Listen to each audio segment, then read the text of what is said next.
That was a better clap. Amanda, hey, set a timer, remember. Don't forget. I just did it right now.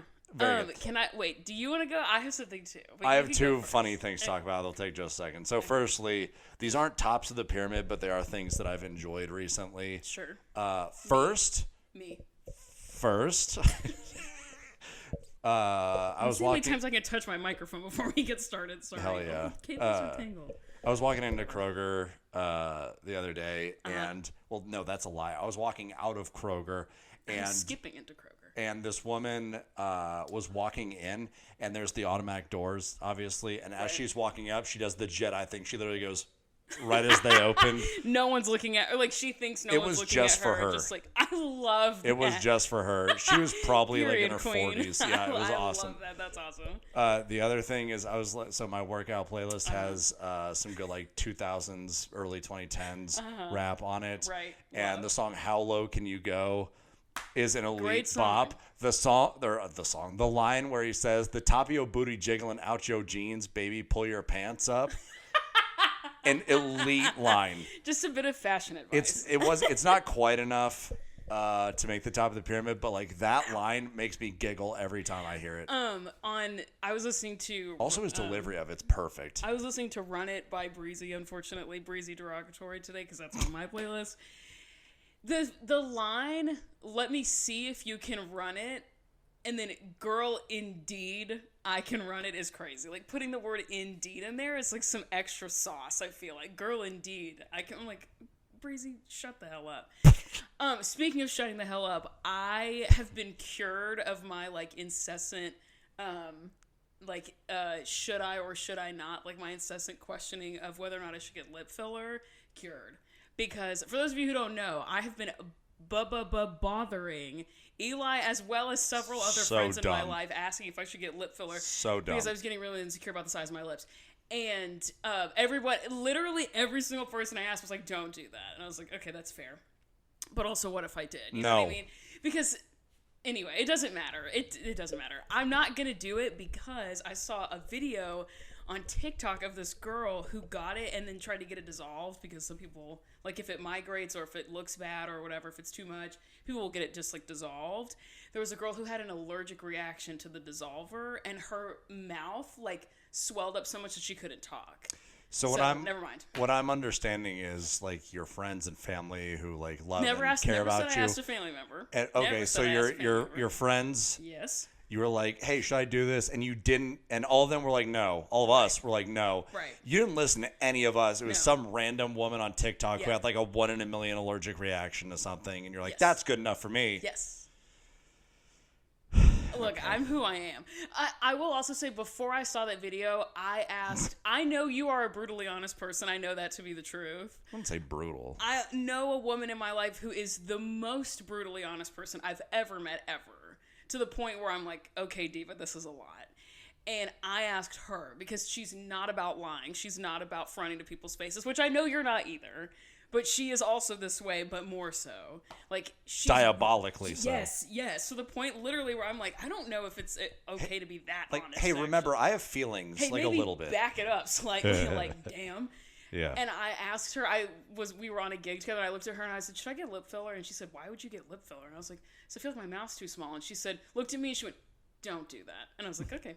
And like, do you know what I mean? Like, oh, you mean the exact same words that I said to you? I do know what you mean. I mean, like, yep, sure do. It's one thing to get it from a friend. It's another thing to get it from a best friend. It's another thing to get it from someone who doesn't give two flying fucks if they hurt your feelings or not. And if you hurt my feelings, you would care. If this person hurt my feelings, she'd be like, that's a you thing, babe. That's not on me. So, like, if anyone's going to give me an unfiltered opinion, it's going to be this woman. She said no, she agrees with you. And also then later I saw this video and I was like, just kidding, I'm not going to get lip filler. But I was seriously considering it for a long time. That's crazy to me. Sorry. Absolutely crazy. Sorry, girl. You've got. I was thinking about it. I'm not going to say it. Never mind. Did you see my shirt? I'm not going to. I did, but is it? Oh my God.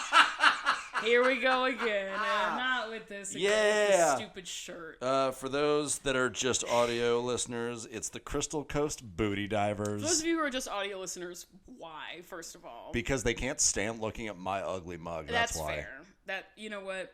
I get that. I understand that. They're also probably looking at you and get lip envy, and then are hearing you talk about needing lip filler, and they all drove off a cliff. There was also, I don't know if I told you, I told you about the kid that I work with who's like literally 19 and just like says shit all the time. Yep.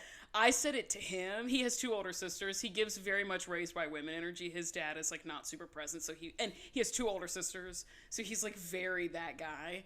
Okay. And I asked him, I was like, fill in the blank person's name. Should I get lip filler? And he went, I don't think so. He said, you should do whatever you want, but I don't think you would like, you don't think you like need it, quote unquote, or like would look better without it, like, or with it. Like, I don't think so. And I was like, okay, that's fair. And then he's like, yeah, you know. I mean, how many push-ups can you do? It's like, he is such a child. And I brought that up to him last week at work, and he was like, what? I want to know. I was like, I don't know how many push-ups I can do. I'm almost 30. When was the last time I was doing a push-up? I don't know. You are a gym girly now. I know, but it just made me giggle the swerve of like, yeah, you don't think you need lip filler. Also, how many push-ups can you do? That's like having a conversation with a 7-year-old. It really is. Hey, check out this cool rock I found. He's a 19-year-old boy. Basically the same for me. Everyone shut up. I have a gift, dude. I have a gift. Because I was telling another coworker, I said, insert this person's name here. This 19-year-old boy gives me the same energy as Justin Bieber when he released Journals. The album that Confident is on, the album that Flatline's on. That's an album, this is not my opinion to have, I'm just regurgitating someone else's opinion. People on the internet are saying that that's his Light Skin album. Because he was doing only R&B music. It's like, it's awesome. It's a great album. It's R&B, the whole thing is. Chance the Rapper's on it, it's great. But it's very, like, it's so overly confident and, like, you know, whatever. It's very fuckboy vibes. And I told this other person at work, I said, that 19-year-old that we work with gives me Journals Justin Bieber vibes. And she was like, oh, got it. Like, I know exactly what you're talking about. Looked up when he wrote that album, 19. There you go. I sensed it in the universe. I know my man who is, in fact, crashing out, but he is standing on business, and it's clocking to me that he's standing on business. Anyway, what? Fun fact that you're gonna roll your eyes. First of all, you should actually be scared. Not scared, but I saw like your instinct every time I start talking is fear, and I've never given you a reason to be afraid. No, not once. No, literally, not even in 7 years. Not once. And so this one, you're gonna roll your eyes so goddamn hard. Awesome. So excited. This Let's go. woman slid in my DMs not too long ago. Love. But like she had volunteered at Second Harvest, and we just kind of like she just followed me, and we just kind of like commented on each other's stories or whatever, like mutual whatever. And then she posted some like thing on her story about like doing pull-ups or whatever. Sure. And I was like, I haven't just like I set a new PR for pull-ups. She did like 3 of them, which is fucking dope. That's crazy. Yeah, pull-ups are hard. It could not be me. And I was like, I haven't done like a PR for pull-ups in a while. If I do them, I'll just do like 3 sets of 10 or something like that. And then she was like, what is actually your PR? And so I was like, I don't know. I'll let you know. And so the next time I was in the gym, it was the end of an upper body day. I'm already kind of gassed, but I wanted to see how many pull-ups I could do. I got 19. Nice. It was at the end of the workout. Nice. And I took a Chin video. above the bar. Yeah, obviously. Yeah, nice. Neutral grip, which I think are easier, but whatever. And so I took a video of it and sent it to her. She asked me on a date right after that. That's awesome. Yeah. Let's absolutely fucking get it. Yeah. That's awesome. So it turns out the gym has several benefits. Today's a Sunday, and I went today, and it is like, I've never been to the gym on a Sunday except for today. Ugh, the men at the gym, it's all white dudes out and about on a Sunday, and it's usually not a white dominant gym I go to. Same. The place was infested with white men today, and they all look, you guessed it, the same. They all looked and were lifting, you guessed it, the same thing. It was just like a very weird, like, ugh, kind of vibe. Like, why are y'all here? Do y'all know where you're at? You're at a gym in the city where I live. Said the white person also. A woman, but so it's different. It's not that different, but it is a little different. I'm like, why the fuck are y'all here like that? It was just so weird to me. This is not a feeling I've experienced. Ugh, God. You know what I mean? Like, a white man is in a space, and I'm like, why? I understand that. They show up places, fair. And I'm like, but for what reason? Anyway, cured of my up until this point, unannounced decision of whether or not I should get lip filler. There's no fucking way of doing that after seeing that gross video. It looked nasty, so I'm not going to. Hooray. Congratulations. Hooray me. Are you ready to get started? Yeah. Are you done fucking yapping? You ready to shut the hell up? I'm sorry. Just kidding. Yeah, sorry. You go ahead, Amanda. I wish I could get in a word for this singular episode. You don't ever let me fucking talk. Damn. Those pants are fucking dope, by the way. I know, thank you. You always compliment these pants every time I wear them. And I think every time you compliment them, you think it's the first time I've ever worn them. That's not true. You're projecting right now. Don't put that on me. They're from, remember, this is a deep cut from several many episodes ago, but you were like, tell them the website where you said you got those pants from. And I was like, I got them from nastygal.com. And it made you laugh. Yeah. It made them laugh. And it's making them laugh again. Still got it. Nastygal.com. I'm putting that on my Instagram bio. I got these pants. Don't know what to tell you. Follow Eli for cake and dog pics. Follow me for nasty That's gal. right. Stuff I should start posting pictures of your butt. You absolutely should. Yeah. You absolutely should. Dude, I've actually thought a little, not to get into this, but I've thought a little bit about doing like a fitness thing. Because I've gotten like a dozen or more people who have like fitness questions, and so I'm like, fucking, I might do that. It's also like an accountability thing. Sure.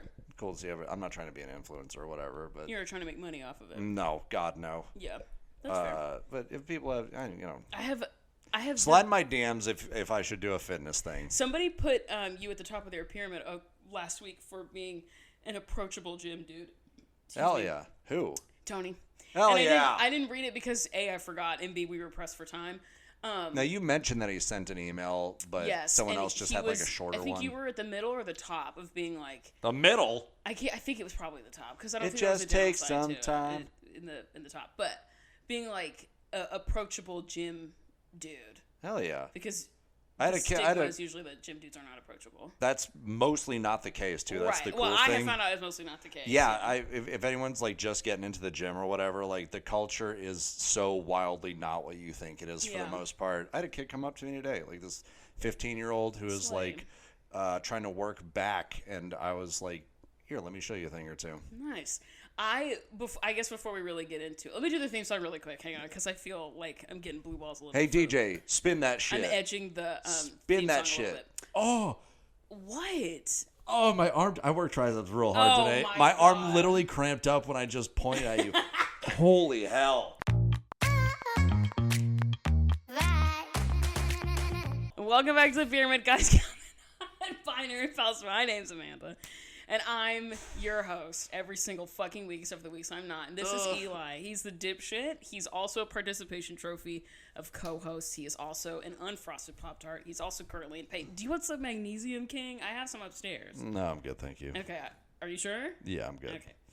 Okay. Someone slid into my DMs, a girl slid into my DMs asking for beginner gym advice. And I didn't respond because I wanted to take a minute to talk about it, like, in actuality, and not just like a DM thing.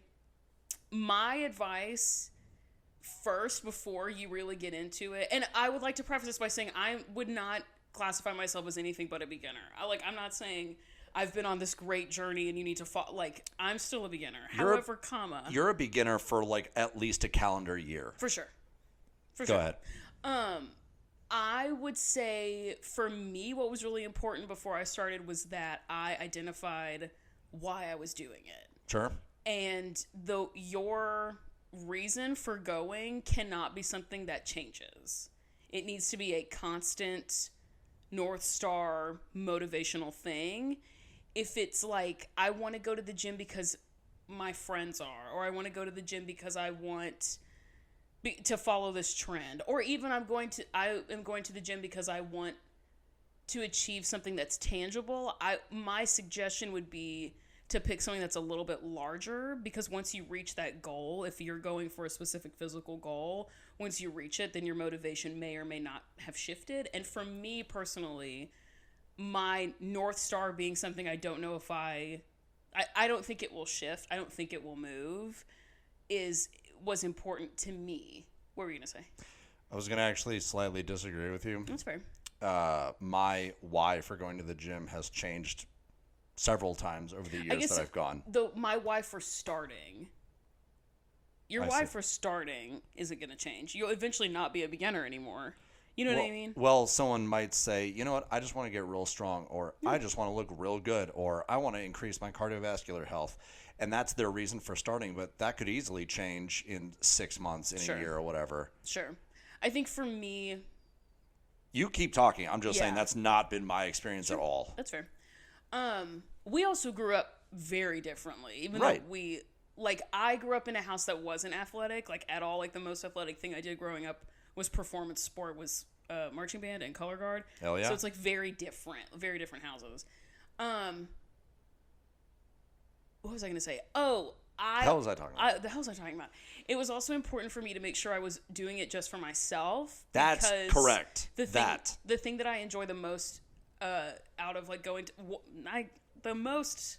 That's probably not the most, but one of the things I enjoy almost the most is that it's the only thing I do in my life that I do completely solo. I don't do this for anybody else. And I don't do it to, like, even, like, reading books.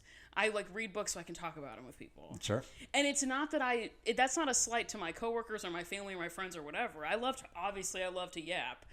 But if I was doing this thing that I knew was going to be very difficult for me, if I was doing it because of someone else, that to me didn't feel sustainable. If it was going to be a new thing and it was going to be a struggle, I wanted to make sure that there wasn't this exterior motivator, that it was all internal for me personally. May I slightly interject? Yeah. That is excellent. Thank you. Doing it for because of societal pressure, doing it because you want to impress someone, doing it because you saw an influencer or whatever, like doing it for something like that that's not a sustainable reason. No. Yeah, that'll burn out. You're exactly correct that as long as you're doing it for you, and that you could still go with other people, sure, but your motivation can't be the other people. Right, exactly. That's just how you do it. That's not why you do it. Exactly. The why needs to be internal. Yeah. And I mean, like, because I had gone a handful of times before I even told you. Yeah. Because I was like, and you were like, why the hell didn't you tell me sooner? And I was like, because I wanted to make sure that there was no one else in my life who was going to benefit from this thing except me. No conversation benefits, nothing changes, no dynamic is different with anybody. And I'm not talking about it with my family. I'm not like the gym person in my family because I want to be different. No. I'm going because I want to. And my reasons are mine, and that's it. So that I would recommend nailing down why you want to go. And then it sounds really cliche because it's true. Like, cliches are truth. But, like, the worst time, the hardest time you will go is going to be the first. It will for me, it was never harder than the first time I did it. And as long as you can get your ass out of bed and, like, actually do it, and do it enough times that it starts to feel like an activity you know more than zero about, you will be totally fine. But starting is the worst part. Starting is the most uncomfortable part. My hardest, physically and mentally. My toughest with forming a new habit, I've also recently just started at like every morning, roll out of bed, go for a 20-minute walk every day. Yeah. The hardest day was the second. Oh, sure. Because the first day you're like, you know what, I'm doing it. I've decided I'm doing this thing. I'm going out. And then you're like, ooh, that was like kind of challenging. Okay. Yeah. And then the next day you're like, I mean, I don't have to go every day or whatever. Sure. So for me, but you're right. The beginning is for sure the hardest part. I had literally, the last time I had gone to a gym like the one I go to now was maybe in high school. Me and my mom used to walk, like on treadmills. We used to walk together. And what, like a million years ago, like 20 years ago, like the last time I was in a gym was crazy. So for me, I knew I was going to be the most uncomfortable the first time that I went. Sure. And then it all will fall into place. I feel like if you have a North Star of why you're doing it, everything else is going to come into place.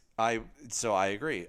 The way I think about it, though, is that my why has changed. Like, I've gone through times where I'm like, I want to get as strong as I can. I want to join the 1,000-pound club. 1,000 pounds between squat, deadlift, and bench. Sure. And I got there. Patrick's close, by the way. Shout out to Patrick. I have so many things to say about Patrick in this episode anyway. Keep going. Hell yeah. All positive. So at first I was like, I just want to get real strong. The second was like, I want to like look real jacked and have like nice big arms and stuff. Then I was like, I want to get good and lean. I want to see how lean I can get in a healthy way.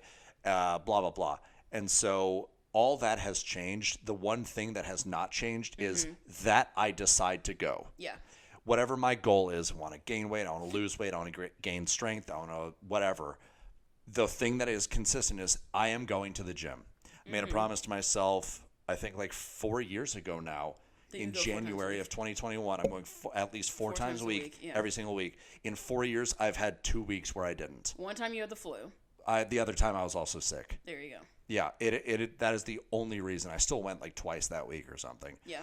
And so you just decide to go. The why is important for starting, but that why is going to kind of morph and change as long as it stays like for you. As long as you're thinking about like I'm going for me, you just have to decide to go every day. Every day you're supposed to like make a promise to yourself, stick to it, and you'll be great. Yeah. I love talking about the gym.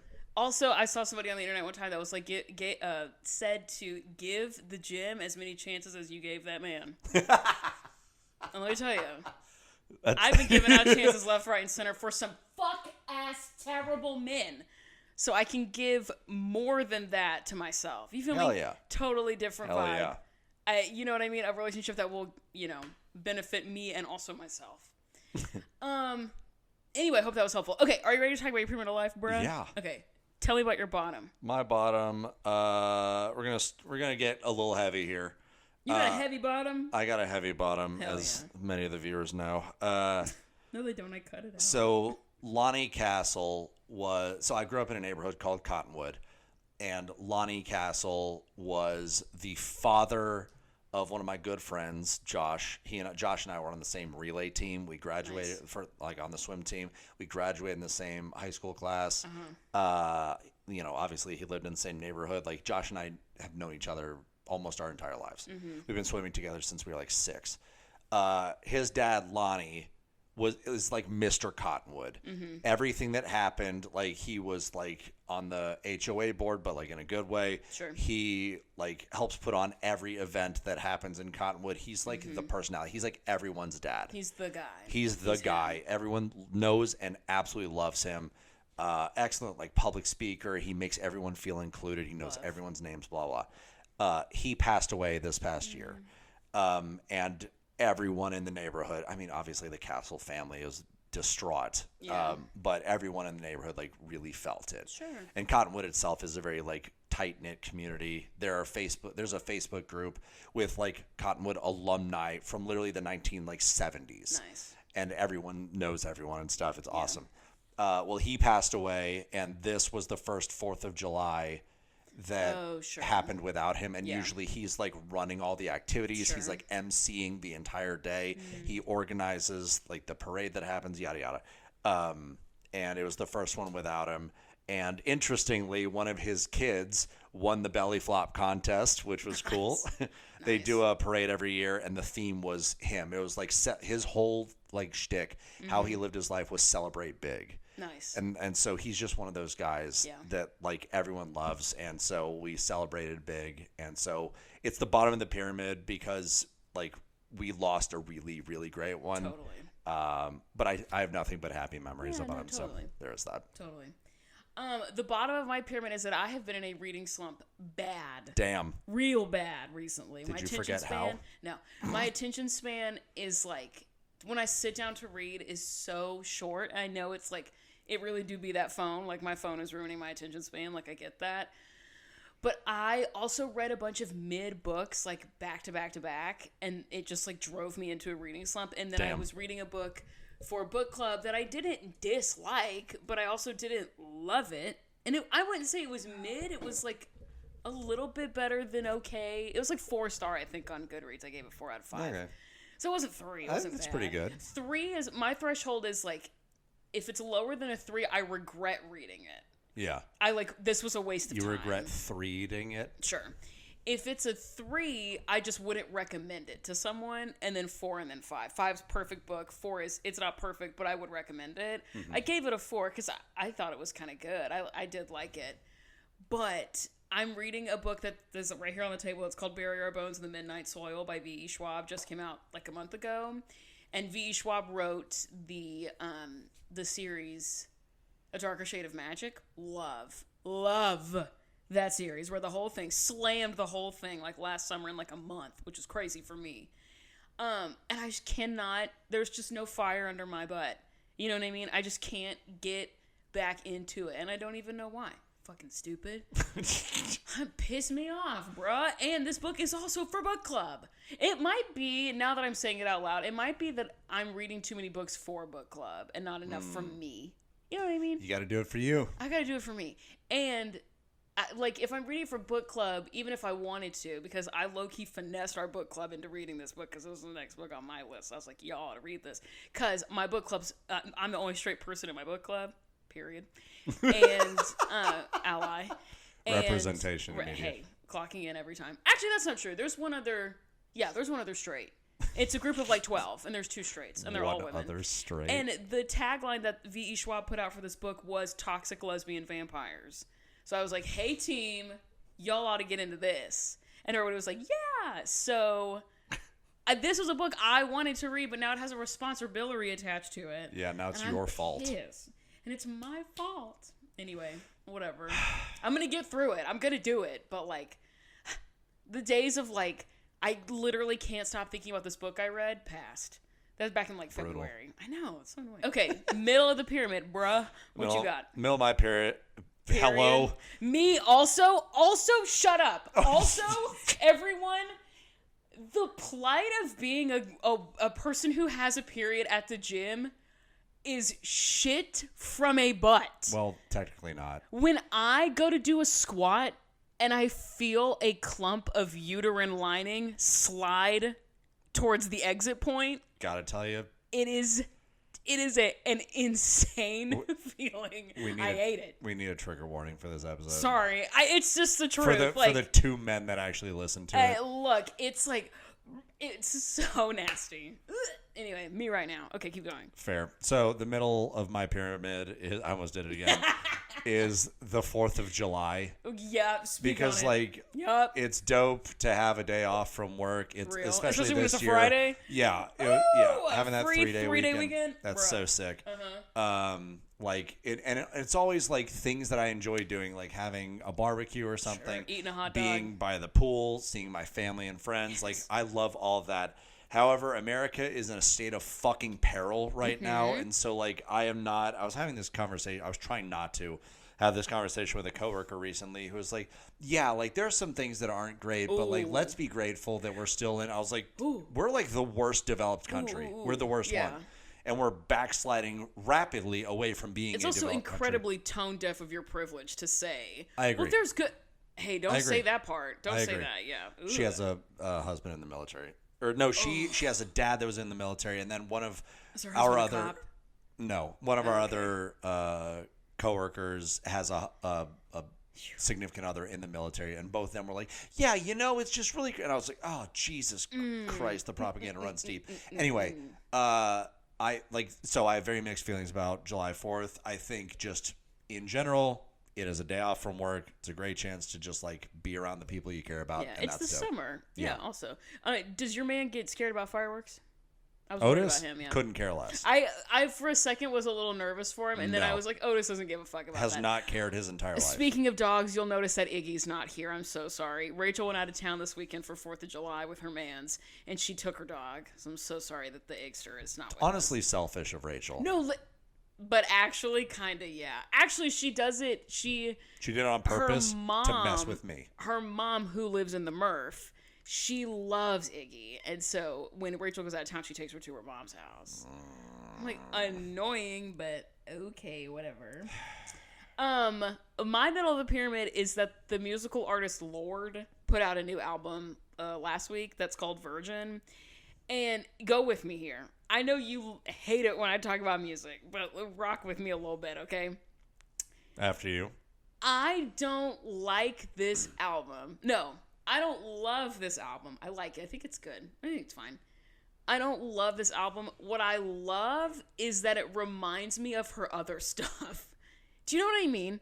We're like... You saying the same artist has a similar sound between their albums? Yes, but I will shut off Virgin to go listen to her old stuff.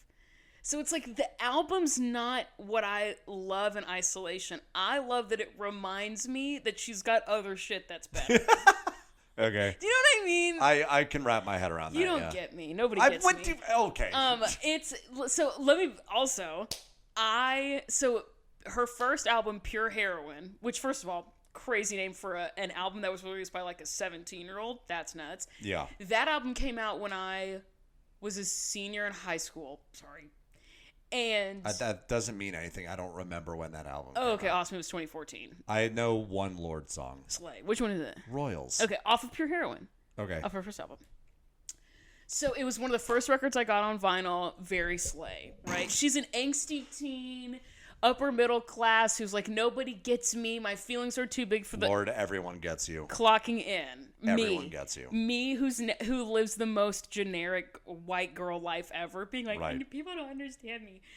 I love that album. Eat that shit up with a spoon every time. And then sometimes Ribs or Buzzcut Season, like all those songs, I'm like, God fucking damn it, I miss being a child, right? Then she comes out with an album that's called Melodrama. That album came out when I was a senior in college, so we're bookending college with Lorde albums. Yeah. Very slay. Went and saw that concert with my BFF, and there's a little vial of confetti over there from the concert. Okay. And the little stars, and they have lyrics on them. Yeah. The little stars with little lyrics on them. So fucking good. Love that album. She came out with an album called Solar Power. Don't fuck with that. We don't talk about Solar Power. Sorry. I'll listen to Stone at the Nail Salon. I'll listen to Secrets from a Girl. And I'll listen to Solar Power. And like that's it. That album kind of sucks ass. So we don't talk about that one. Then this album came out. And it's fine. But it reminds me of her other shit that is so good. It makes me want to take a bite out of a cinder block, dude. It's so good. You know what's crazy? Is so like many things. She had she not put out Pure Heroin first, right. Do you think she'd be as big as she is? No. Because it sounds like no that. Way. Isn't it crazy how like you drop one banger album and it buys you literally 10 years of goodwill after that? You know who else did that? No. Justin Bieber. Oh, sure. I'm being so dead ass. His like last 5 albums objectively suck shit. They are so bad. Journals is the last good one. Or yeah, pretty much. It kind of peters out after that, but because he had Baby and because he had My World, he's Justin Bieber. It's like so that, and they kind of grew up at like the same time. Yeah. Anyway, so Virgin by Lorde is in the middle of my pyramid because I don't love the songs by themselves, but I do love that they remind me that she has better stuff. I'll fuck with Hammer a little bit. That's so funny. I'll fuck with David a little bit, but holistically pass. I'm not going to her concert. Pass. Fair. Top of your pyramid, brother. The top of my pyramid is this new, like, maybe not new, but it's this video trend that I've seen a couple of recently. Is it the JBL thing? No, that's funny though. That makes me laugh every time. Is where there's this like woman who, like, the camera starts off on just like this woman, usually like a young millennial, older Gen Z or whatever. Sure. And she's like, "Hey, my husband wants to show you his Lego collection, yes. so you better pay attention." Yes. And then she'll like back out of frame, and like her gentle, probably autistic husband slides into frame, and he's like, "Okay, she told me I could share 3 of them. The first one is my Millennium Falcon." And you can see in the cockpit how much detail there is. This has 1,200 pieces, and this is from A New Hope. And then his wife's in the background, like being real aggressive, and she's like bucking at the camera, and she's like, "Fucking be nice." And it's so funny to me. I've thought about making one of those with my sister because my sister gardens and she's a freak about what she plants. And I've thought about being like, my sister wants to show you her flower beds and you better be fucking nice and leave a nice comment. Yeah, that's hilarious. So these are my petunias. This is my lettuce. And you're in the background like, be nice. My big sister. Tell her the petunias are nice. Younger sister, significantly shorter, ready to like bark at whoever's being mean to her older sister. Yeah. Those videos, they've made me feel such joy for like several different reasons. Yeah. There's like the inherent lack of misogyny that's in them because like she's the one controlling usually, the power dynamic. It's usually that, which I think is fun. It's not like my wife wants to, it's usually my boyfriend wants to show you his little collection of weird knickknacks. It's that. It's also a celebration of the fact that like your husband can have or boyfriend or whomever can have like a dorky, nerdy hobby, and that you the woman also like support and are like it's just very indicative of a very like loving, caring, supportive relationship. I love everything about it. Yeah. Top of the pyramid. Love. Buckle up, bitch. Should I just turn this up? Buckle the fuck. Oh my God, that was so loud. Sorry, Eli literally threw his microphone across the room. Buckle up, ho.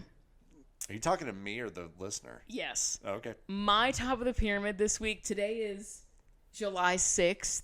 My top of the pyramid is Amaya from Love Island, USA. That's happening right now. Season 7 or whatever the hell. Amaya, we were talking about this in the group chat that you're in. Amaya is on some level annoying because she cries too much, right? We can all objectively realize this woman cries when her friends, like couple, like if that person gets voted off, Amaya's crying for her friend. She's crying about everything. More like a crya, yes, I right? There is somebody on Love Island who calls her a crya. I swear. Yeah. Who is that person? I want to be their friend. No, his name's Taylor and everybody hates him because he sucks. Oh, he actually, because her nickname at home that everyone on Love Island has picked up is Amaya Papaya, and everybody calls her Amaya Papaya, but he calls her Amaya the crya. But he sucks, so you don't want to align yourself with Taylor. That man sucks. Hey, something about a blind squirrel and an acorn, right? No. Something about these nuts. You know what I mean?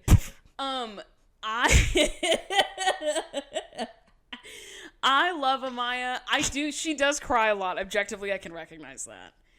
However, 2 days ago, the challenge was a challenge that was called the Stand on Business Challenge. It's insanity.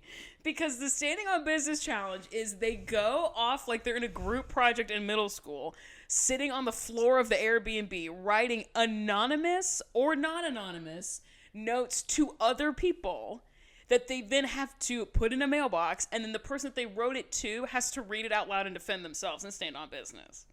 So it would be like, hey, Eli, I heard that you were macking on so-and-so and you told this person that you felt wanted to explore a connection with them. What the hell's up with that? And you have to stand up in front of the group and be like, this is why I did that. And it'd be like, I'm on a television show right now. Well, yes. Done. So it got kind of nuts. And Amaya, one of the criticisms that she got kind of off rip was that she cries too much. Like the first dude she partnered up with, whose name is Ace, who lies about his height. He says he's 5'10". He is nowhere near. I saw you post something about that. 5'10". Also, who the fuck names their child Ace? That's crazy. I can't even get it. He didn't stand a chance. He's not standing very well at all. He's not very good at it. It's crazy. No hate to a short king. Look, I don't give a fuck about height. I give a fuck about height if you're a gremlin. Then I'm going to bully you about your height if you're a bad person. If you're not, then you're safe. Anyway, so his first criticism of her was that she cries too much. And so they, split off because he's like, you're calling me babe. You're, want to hold my hand too much. You're really emotional, blah, blah, whatever. And Amaya's like, okay, work. We just won't be a couple then. Okay, that's fine. She goes and dates another guy who says he's attracted to her, lies. He, is fully not, and you can tell he's fucking not. Fucking Austin, you can tell he's not. And then he's talking to his boys, and the first boy that dated Amaya, he's like, oh, yeah, this is this problem I had with her. She was too affectionate. And he's like, yeah, I've noticed that, too. Never said that until his homeboy brought it up, and now all of a sudden, he has this problem. Third guy she dates does the exact same thing. And she says to the third guy, you are an incredibly odd individual, and I don't want to ever fucking talk to you ever again. Fuck off. And she gets up and leaves. So during the Stand on Business Challenge, the second man that she dates, it doesn't matter. I think it might be the third one, actually, Zach, writes a letter to her saying, I don't think we should be a couple anymore. You're too emotional. You cry too much, all these things. She's reading it out. She's getting a little emotional. She kind of starts giggling. She's like, I know it's really annoying that I'm crying about how emotional I am, but I'm just trying to keep it together. I'm trying to take it on the chin. Both the first and the second guy that she dated pile on and say the same thing. they're like defending the first guy. And they're like, no, but you, like, your feelings are a lot and you come on really strong and you cry way too much. And she stands there through like racked tears and sobs. She says, thank you for your opinions. She said, thank you for sharing your thoughts. As she's sobbing. Goes and sits down, whatever. And she says in a confessional later, she's like, I'm not everyone's cup of tea. And that's okay. Like, if I'm not your cup of tea, don't be drinking it. It's like infamously like what she's been saying. If I've got too many feelings for you, cool. No hard feelings, but don't lie to me about it and blame that on the reason why you don't fuck with me. Because some other man planted that idea in your head. Like, that's crazy. So now she's coupled up with a guy named Brian, who's awesome. And Brian, someone made a joke to Brian and was like, you're never going to be tired, or you're never going to be bored around Amaya. And they're like, all the dudes are kind of laughing. And he goes, I don't know, man. I think her feelings are cool. And like, that's it. As an overly emotional bitch, the people in your life that you need are people who do not feel to your intensity and are like, all right, sick. And I love that Amaya at no point says I'm sorry to any of these men. She's like, okay, that's fine. I'm not going to apologize for crying. I'm not going to apologize for having too many feelings. She also like, she like does cartwheels in the makeup room by herself when no one's in there and no one's watching. She like sings to herself, like terribly like off key, out of tune, singing to herself. There's a bunch of challenges where she's running around and she keeps slipping. One time she slips out of her heel and her heel like flies across the villa. Like, she's just so who she is. And she's just like such a girl's girl and I love her so much. And she's representing for people like me who cry constantly. And I love her. And that's not my pyramid. Amaya Papaya. I love you, girl. I hope Banana you win. fan of Fafaya. I want her, Fee-Fi Fafaya, Amaya Papaya. I want her to be the first person to win Love Island by herself. I want her to take the $100,000 home alone. Like, no man. Amaya wins Love Island. Or with Brian. Lind. Because with Brian's like, all right, cool. Amaya Papaya with Brian. Also, there's a guy on that show who's 6'8". The reason why he used to play basketball. The reason why people are speculating that Ace is not 5'8" is because it's so fucking embarrassing to lie about your height as a grown-ass man. Be your height. Just be honest. The lying about it is what's embarrassing. Yes. Being short isn't anything you can do anything about. Right. But, like, lying is crazy. So, like, there are moments where the host will be like, all right, gentlemen, line up. And then they're, like, sitting next to each other. You know what I mean? Yeah. Like, a considerable shrink. And then the rest of the dudes. There's a moment where Ace and the tall one, I think his name's Chris, they go to like talk to each other because they're talking to the same girl. And Chris is like, look, dude to dude, you don't have it with her like I do. Fuck off. And Ace is like, you're right. When Ace and Chris are walking away together... Looks like a father and son. It looks like a father and his newborn. It's crazy. It's more than a foot between this man and this man. It's like 6'8". a foot and a half between that man and that man. It's crazy. Anyway, the guy, Austin, there was somebody else on the internet who I love who was talking about the three guys who dogpiled onto Amaya emotionally. They're all terrible people. One of them's name is Austin. He's a MAGA person. Ugh. One of them's name is Zach. He has like a full set of veneers. And then Ace, the one who's lying about being 5'8". And she calls him... Wait, he lies about being 5'8"? No, he is obviously not 5'8". He lies about being 5'10". Sorry, that's the lie. He lies about not being 5'8". So he's actually 5'8". It's probably more like 5'7". The person on the internet I follow who called those three dudes MAGA veneers and the little one. I'm like, MAGA veneers and the little one, you can catch these fucking hands, dude. Love Amaya Papaya.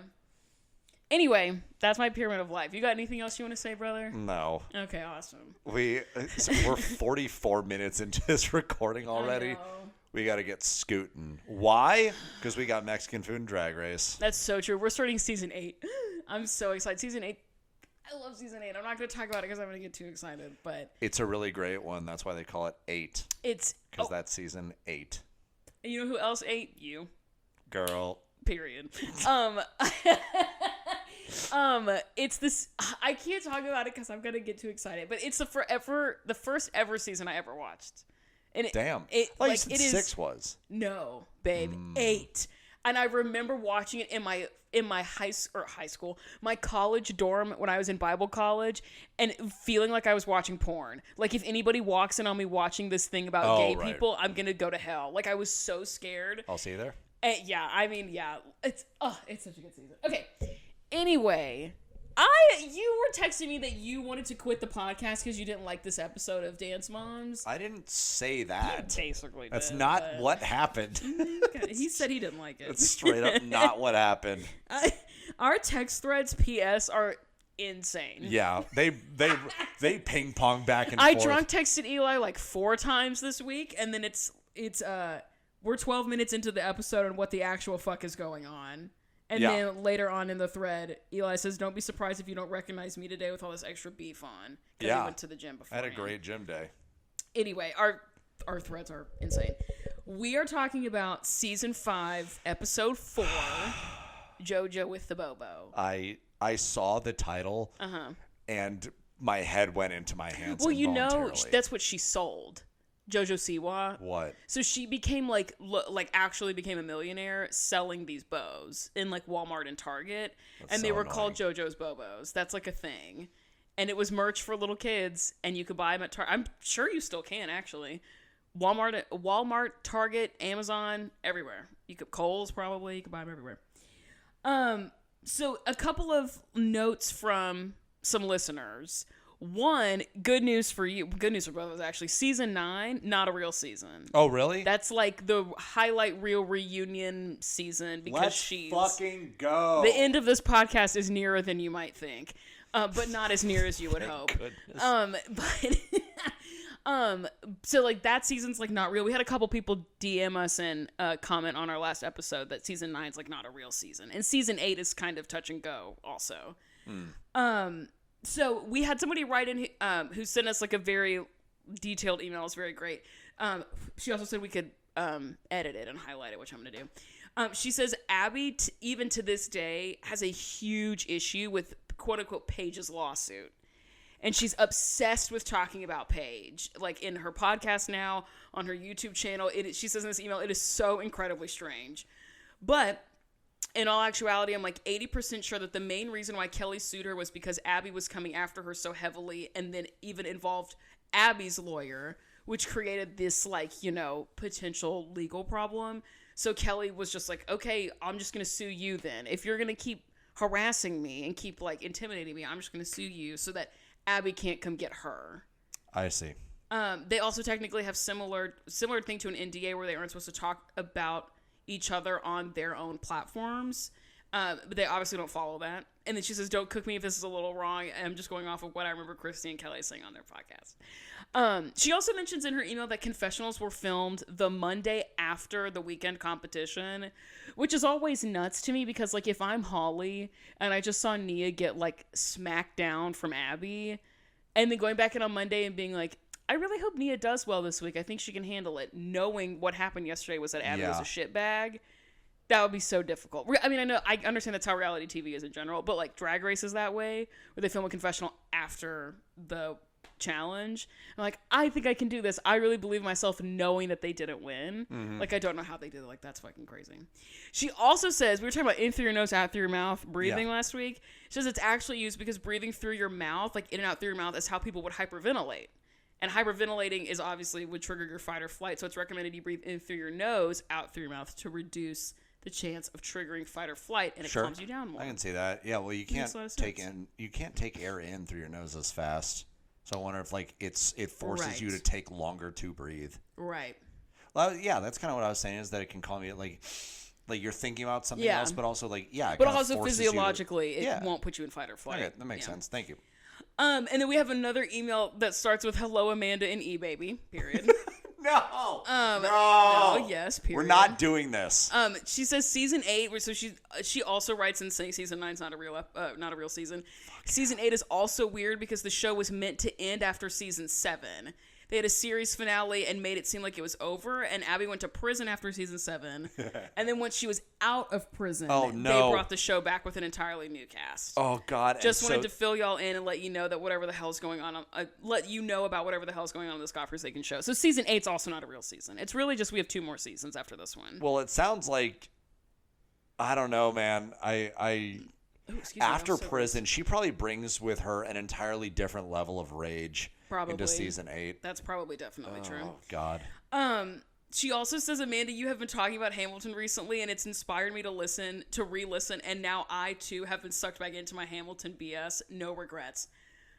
Also, speaking of Hamilton, on my way to dinner on Wednesday, this is literally like the best night of my life, on my way to an Olive Garden, where I need to tell you what I ordered because I was that annoying person at Olive Garden who refused to eat bread. I was really disappointed in myself. Anyway, I receive a voice memo from Patrick. Yes. Saying that he's on a road trip and he's like, fuck it, I'm listening to Hamilton.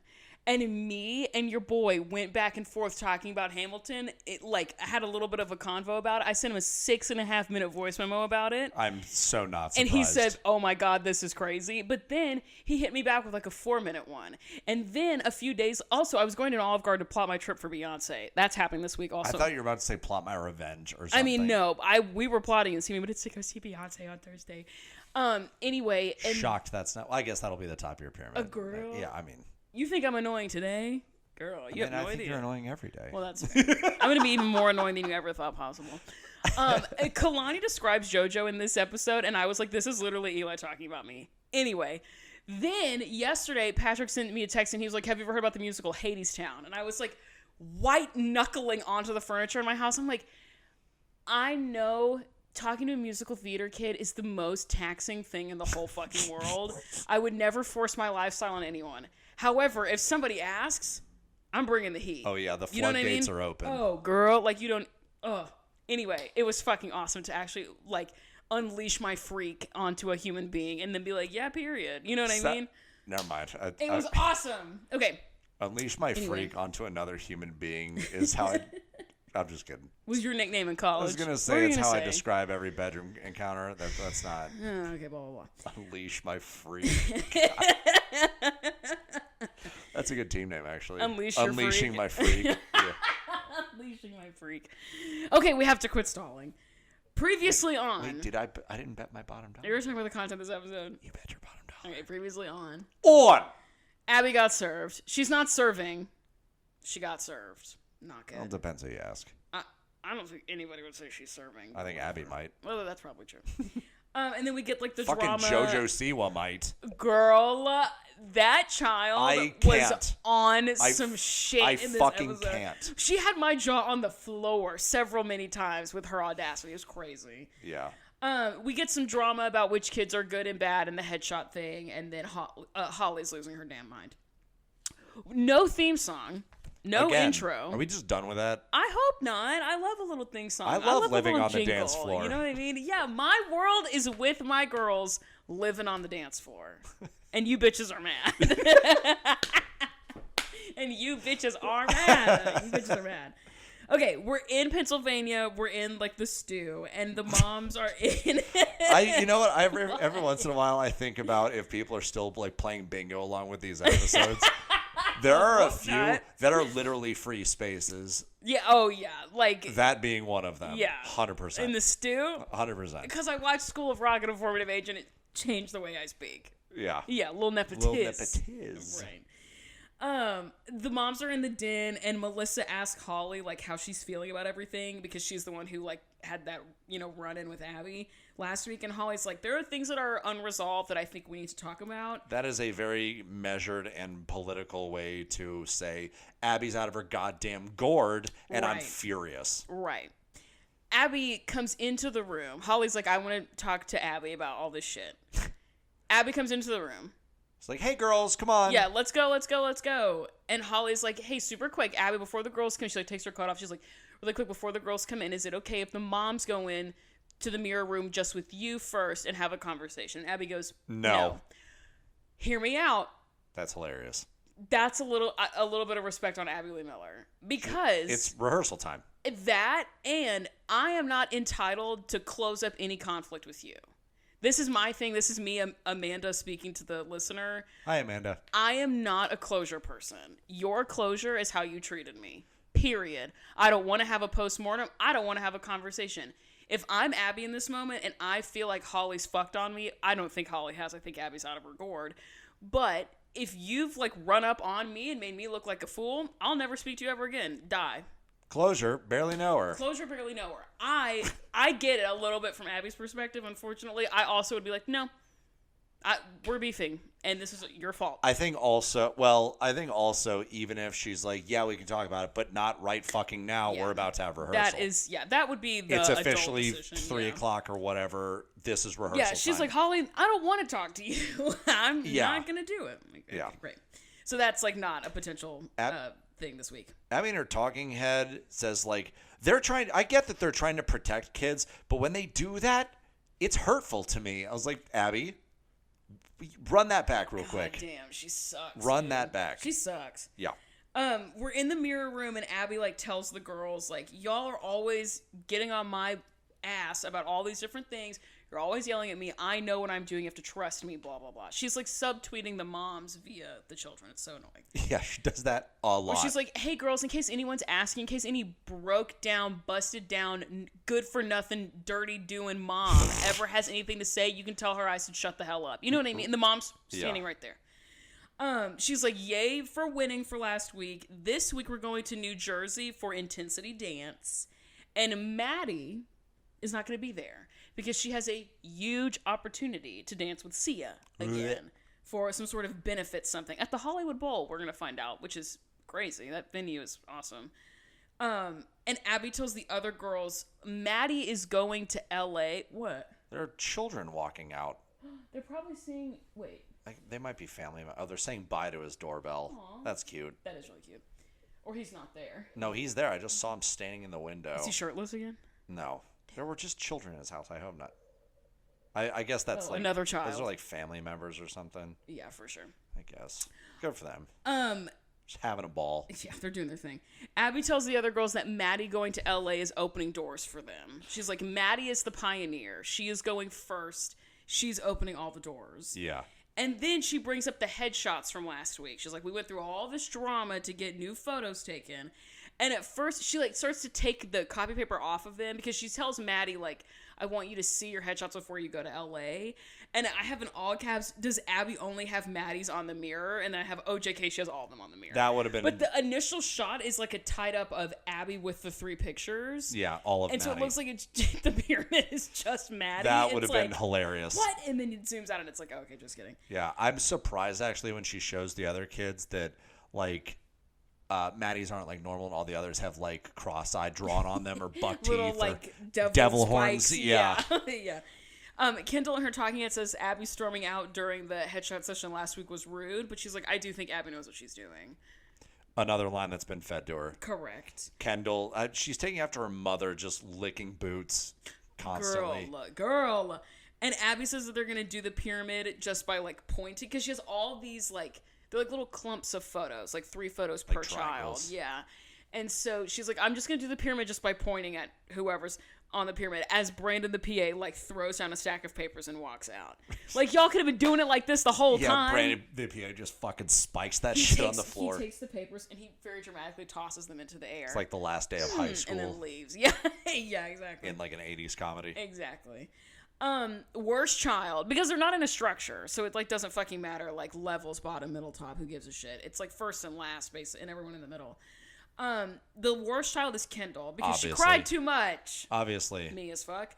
And she says, I said in my notes, I thought, Abby, that you wanted the kids to stand up for themselves. Because she's saying, like, Kendall last week said, like, stop being mean to me. You're hurting my feelings. She's like, stop, you're embarrassing me. I thought you wanted the kids to stand up. 10 toes. Only about literally dance.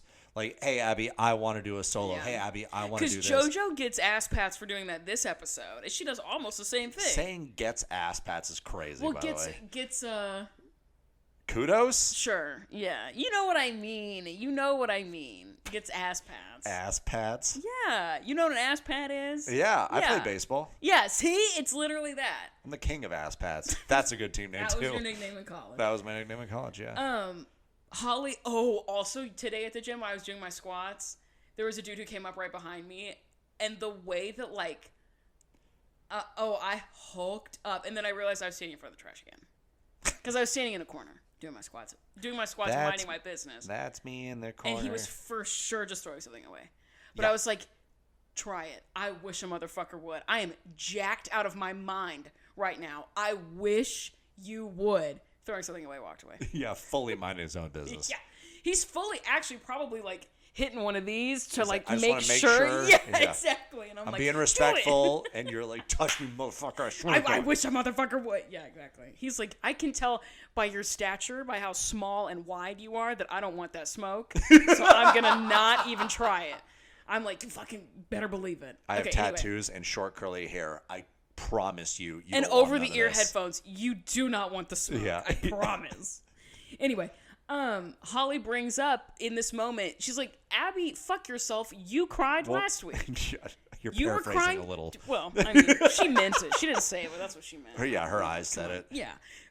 Holly later in this episode at the end reveals that she grew up in the Bronx. I know she's got something underneath a little bit. Yeah. So if she felt that it would benefit the group for her to tell Abby, fuck yourself, she would. You know what I mean? But she doesn't in this moment. Yeah, she literally says, Abby, you cried too, and everyone's human. And I was like, well, Abby isn't. Abby's a monster. She's a monster from another planet. Abby's a humanoid. It's different. Spawned out of the Earth's crust to wreak havok. But then Abby's like, yeah, but my reason for crying was good. Yeah. Okay, cool. Okay, sick. Great. Yeah, fucking awesome, dude. Kalani's next. She got 4th overall. Yeah. Which is, like, fair. I'm shocked she's not at the bottom. Girl. She gets an opportunity after talking all this. Well, Kalani wasn't talking smack, but Kira was talking smack. Yeah. And blah, blah, blah. And then she falls that far short. Crazy. I mean. Nia is next. Abby's like, I thought you were great. I thought you were really strong in the group. You had a character to play. You did it really well. It's so funny that Nia doing everything right is still only 3rd place on the pyramid. Yeah, exactly. Cool. And then Mackenzie and Maddie, obviously. So Mackenzie says... bigger grills. I mean, that's supposed to say girls. Kept up with the bigger girls. Smile for me, Daddy. What you looking at? Grills. And then also, let me see your grill. You want to see my what? Yeah, your grill. Yeah. What are you Rob referencing? the jewelry store. Tell him, make me a grill. Okay, yeah. I do now that you said Rob the jewelry store. Tell him, make me a grill. Now I hope Nelly's doing all right. You know, I think he's doing fine. I think he's probably doing okay. super well, actually. Abby calls a move that Mac does a suicide jump. Did you hear that? Yeah. Crazy. She's like, good job with this. I'm like, all right, okay.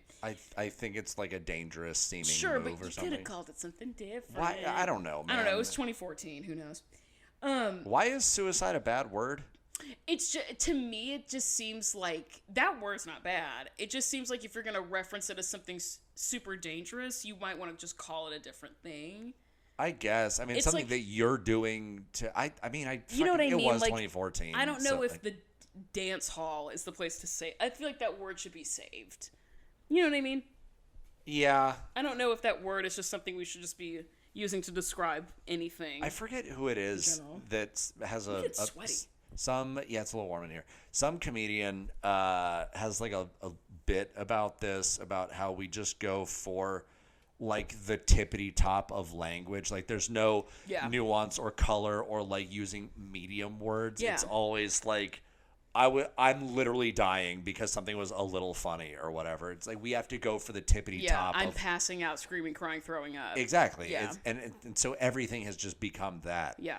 And so I don't know. Language. Who the fuck is to say? It was just like, oh my god. Words don't mean anything. Yeah, true. Especially when they're coming out of Abby's They mouth. mean everything and nothing. And then Maddie's at the top. She won her overall division, but she got beat. Or no, she won her division. She got 2nd overall. Yeah. And Abby says, that's okay. You need to be beat every once in a while. And then Jill is us rolling her eyes. Like, bitch. Where's that energy for literally everyone else? It's crazy. It's insane. The group routine this week is about religious diversity. My butthole puckered when I'm not going to go on a thing about it because I know y'all are tired of hearing me talk about God. But, like, what the ever-loving fuck are we doing here? It is an insane routine. They look bad. They dance like shit. It's terrible. It's terrible. We are going to talk about it a little bit more later. But, like, it's crazy. Yeah, when I heard it was it's about showing diversity in religion, I out loud in my living room went, "Oh boy." Yeah, God damn it. That's when I texted you actually that I was like, "Oh, really? I was like, that? I want to watch. I wish we could watch these, like record us watching them live."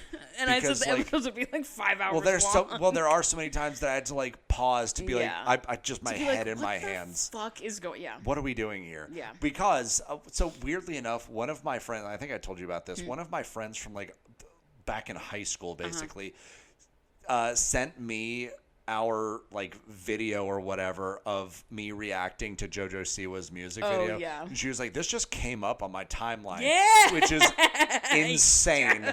And I was like, I think that's one of the best pieces of content that we've put out. It's very funny. It's awesome. But like that did. That's Jojo Siwa. Yeah, exactly. And that's like that did so well. Yeah. And also it doesn't require me fighting my way through an episode for 2 hours and taking notes. We could just react in real time, but there's probably a million copyright issues with that. And it would take 5 hours to get through I don't think an it would. episode. Just at a commercial break. You know how long it takes us to get through one episode of Drag Race because my dumbass wants to talk all the time? You just talk over the action that's happening. That's true. And that's why we have to... And then Eli doesn't remember what I said because he can only do one thing at a time. And I'm like, well, you never listen to me. the fuck in. It's like, I can't do more than one thing at a time. It's either watch the show or listen to you. I can't do both. Yeah, that's the only reason why we have to keep... You don't get me. You always ask, like, do we need to take closed captioning off? I'm like, no, because you talk through half the episode, and so I need to be able to read when I can't hear what they're saying.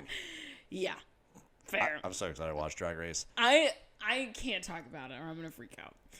Okay. There's another bingo. We get, I didn't say I'm going to cry, although I might. I mean, it's the essence of it. 50-50, yeah. So solos this week, Mackenzie, she's going to do a solo. There's like a thin thread about, you need to be really good and whatever. And Abby says that it could be the last solo that you ever get. Whatever. And then Abby's like, the next solo is going to a girl who embodies character really well. Who doesn't cry all the fucking time. And we're getting these tight shots of Nia and Holly, Nia's which is like teeing us up for it to be Nia to get has the solo. Like this like smirk on her face. And she's Holly's like, I know that's fucking right. Yeah, Holly is beaming. And then Abby goes, so this next solo is going to a guest. And as she walks towards the door, Holly goes, what? Holly goes, what? Yeah. And then the door opens. And in walks Jojo Siwa. And in walks Jojo fucking Siwa. Inventor of gay media. Inventor of lesbian pop. No one's ever Jojo made Siwa. this extreme of a change I can't believe before. you got that reference. I thought I was going to have to explain what that was to you. Yeah, no one in my generation's ever done this. And she's painted like Gene Simmons. And someone says, do you know who Gene Simmons is? And she says, no. She's like, you're painted like Gene Simmons. And she goes, I don't know who that is. Who? No one's ever done gay pop before. I know. Anyway, crazy. No one's ever worn glitter and black at the same time. This is a perfect Jojo Siwa voice, by the way. Siwa, flawless. Girl, dream guest on my podcast. Crazy. Let's shake things up. How about my ex? How about one of my exes?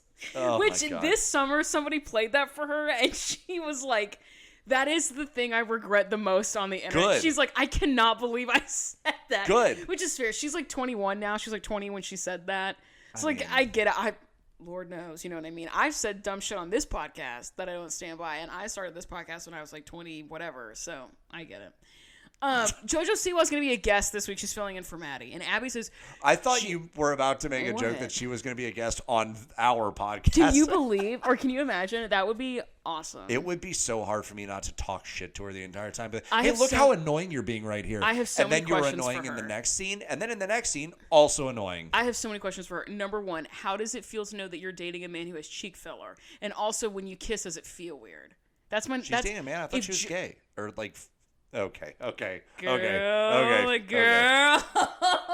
That look told me everything I need to know. It's crazy. She is currently dating a man. Up until this summer, she identified as a lesbian. She's currently dating a man. Date whoever you want. Date whoever you want. Who gives a shit? Do your thing. Freak your shit if you're all consenting grown adults. What was I don't it? care. Let your freak. What'd you say? Something about unleash your freak. Yeah.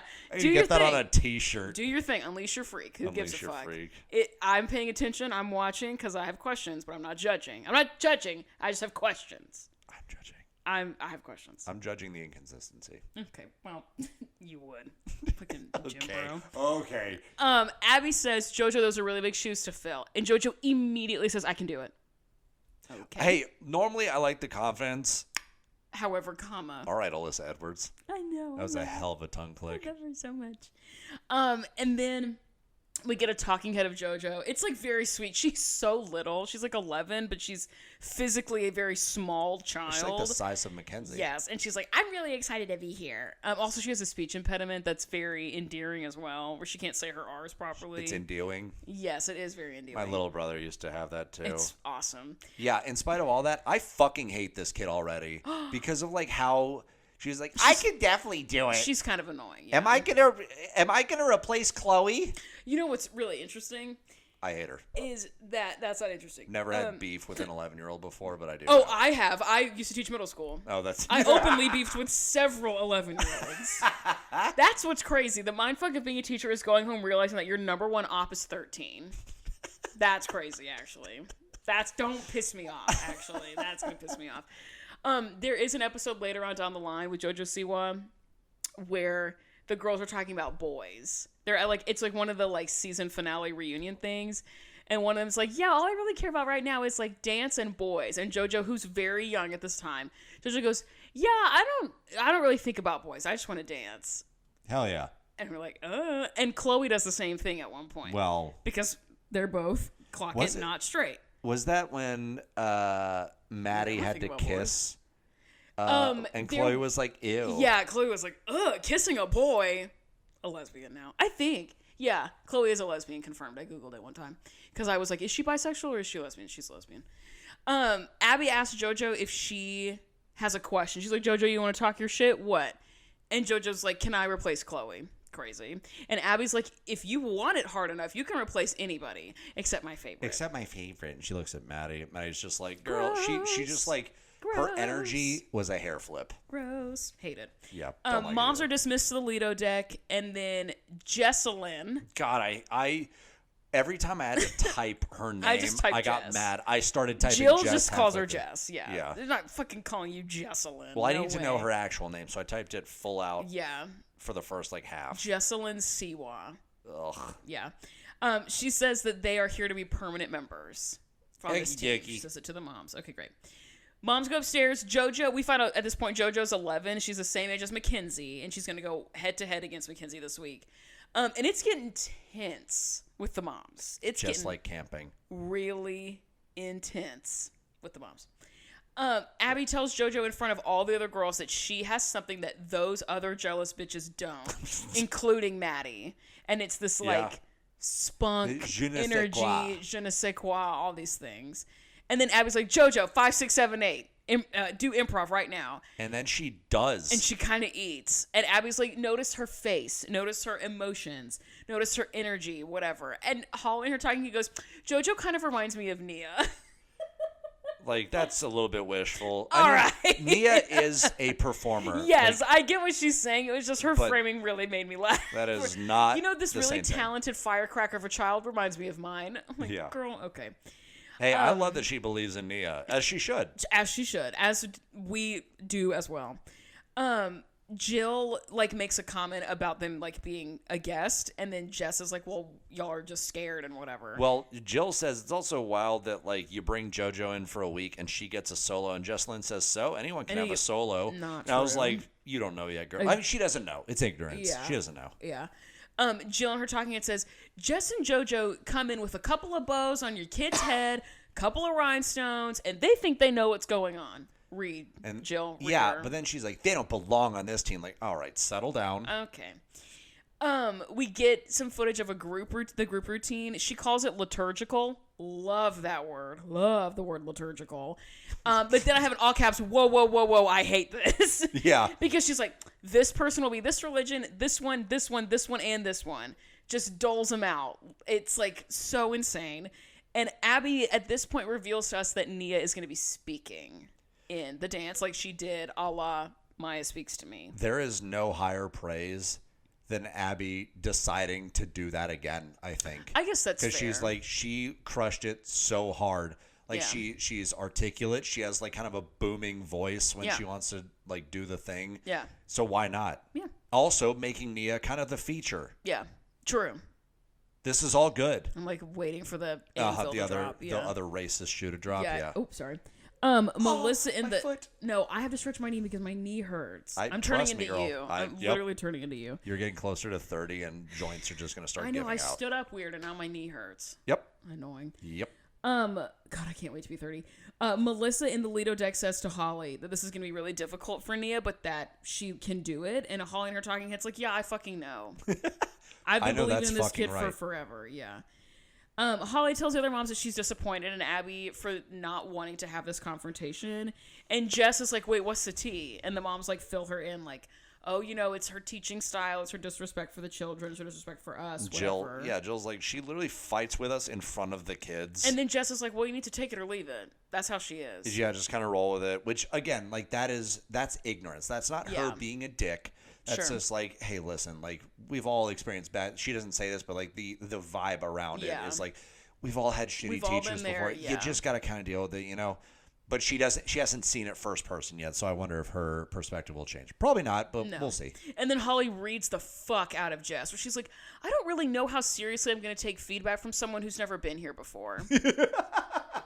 Yeah. Eat her up, Holly. Good for just you. don't say shit about things you know nothing about. Right. And then they like Jess and Holly like kind of get into it. Yeah. Holly says that she thinks that Jess is obnoxious, and Jess is like, well, that's your opinion. And Holly says, yeah, I'm entitled to it because it's correct. Kind Hilarious. of iconic. And then we get a commercial. And when we come back, Abby is talking to Mackenzie about how she just like needs to like be better. I don't. You fucking need know. sass. Yeah, whatever. And she borrows Jojo C's bow. She's like, hey, put that. Yeah, she's like, Jojo, on. come here, give me your bow. Put it on Mackenzie. See if that's better. Annoying. Yeah. And Melissa in her talking says that the last thing that she wants is for Mackenzie to be like Jojo Siwa, which is really funny. This episode is full of a lot of reads. It's full of a lot of like bitchy slays. Damn, right as you said you were getting burnt out on books. There's so much reading going on. Maybe this is the reason why. That might be one of the best jokes I've ever told, by the way. For you, for sure. I watched you do the math in your head. You're like, I'm going to insult him this way. No, I got a better one. It's like, there are times when like, being an asshole, specifically to you, is like a sneeze. Where I'm like, hang on one second, and then I can't fight it. You know what I mean? I like have to do it. And I know I don't have to, but like, impulsively, I feel like I have to. For sure. Oh, fuck me. Hang on. I just scrolled all the way to the top of my notes. Oh, what here are we talking about? Dance routine, moms. liturgical, well, we're talking about the show Dance commercial. Moms. And Jojo C was there. And the bow. And then Melissa. Oh, yeah. Okay. Abby says to Gia that Mackenzie has no energy, while Mackenzie is, hey, standing right there. Yep. And then Jess in her talking head says that she doesn't think that Mackenzie's a hard worker. Crazy. She's 11. And also, you just got here. And also, you don't know shit. It's crazy. Jojo's just like standing there because she was brought in to like, you know, be used as like an object lesson for the bow. And Jill says that Jojo is here to like push Mackenzie. And then I couldn't tell if Jess was asking or saying that she feels bad that Mackenzie is there with Jojo. This interaction was very strange. I think this was okay. I'm not a Jess defender, but she's like, she basically says like, I hope like Mackenzie doesn't like feel too much pressure. Yeah. And the Melissa's like, she like snaps at her. You don't care about her. You don't even know her. She didn't even look at her when she says, she's like, yep, not your thing to care about. Melissa does this thing where she tries to force a smile, but there's so much like rage in her eyes. It's such a and it happened several times in this episode specifically. Yeah. She's like, dude, Melissa, oh my God, I cannot stand her. Melissa Good sucks. thing I'm sitting down, right? Melissa sucks. We're seeing Jojo solo. What?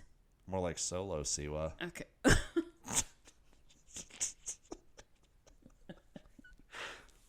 Did you see that I had the look on my face because I already had that teed up? So stupid. Oh, you like that one, huh, baby girl? I have tears in my eyes. It was so stupid it brought me to tears. Like, that's how serious it was. That was solo as he was. That's the level of stupidity I aspire to. Like, it's so dumb. Tear-jerking, tear-invoking stupidity. Yeah, we love a good jerk for any reason. Oh my God, that's so funny. Okay, Abby in her talking head says that Jojo is different. So, okay, let me back up. She's given Jojo a solo that is not, it's a lyrical solo, and Jojo as like a dancer, as like a person, is not a lyrical, she's not like Maddie. She's not this like slow, beautiful, you know, lyrical dancer. Yeah. She's like Asia. She's like different vibes.